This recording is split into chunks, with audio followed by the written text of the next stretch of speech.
As combative as Biden's speech was, what does that change on ground? Whether it's a war in Ukraine or climate action or the food shortages, despite these statements made at the UNGA, there has been very little progress when it comes to situation on ground. Which brings us to a larger question about the UN General Assembly itself. Is it really serving its purpose?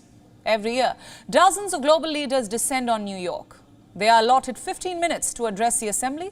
FYI, nobody cares about this time limit. Some leaders have spoken for hours. But what about the content of their address? That's what matters, you would assume. Is it focused on solving global issues? Or is it just a glorified campaign stunt? Let's now take a look at what the United Nations says.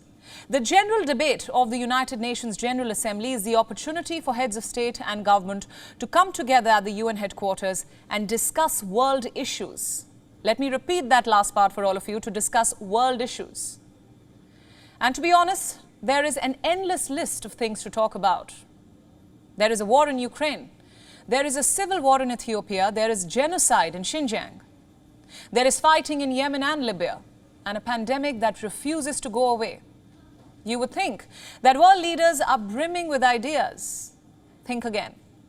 Most of them are using the UNGA as a platform to boost their own popularity. Case in point, Jair Bolsonaro. Let's talk about him. The Brazilian president faces a tough election next month. So what does he do? Kick off his campaign at the UN General Assembly. Listen to this.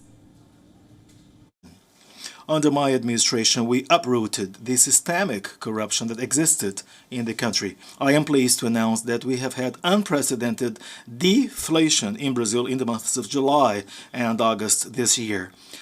Domestically, we also have record breakers in 3 areas: tax collection, state-owned company profit levels, and the public debt to GDP ratio. My question is quite simple. What does any of that have to do with the UN? Brazil's inflation is apparently low, great for Bolsonaro. But how does that affect the rest of the world? He says he has rooted out corruption. Again, great for Bolsonaro.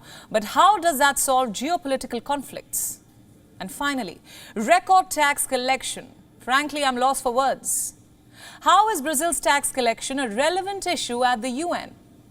I told you, the motive or the agenda is to discuss world issues. The answer is it's not.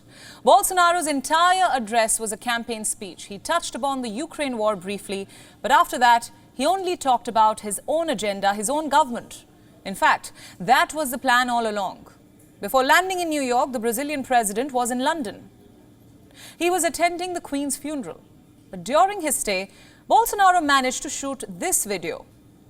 You can see him standing at a gas station in London. He says, "Fuel is much cheaper in Brazil than in Britain." Just let that sink in. He was attending a funeral for Queen Elizabeth II, but he found time for a campaign detour. Now, don't get me wrong. Bolsonaro isn't the only leader doing this. Over the years, the UNGA podium has lost its relevance. Leaders don't offer solutions anymore. They praise themselves and their government. Makes you wonder, what's the point of this pretense? If the idea is to create a glorified campaigning stage, the UN may as well wind it up. Frankly, it's become an annual exercise of the 3 C's: campaign, complain, and criticize. WION World is now available in your country. Download the app now and get all the news updates on the move.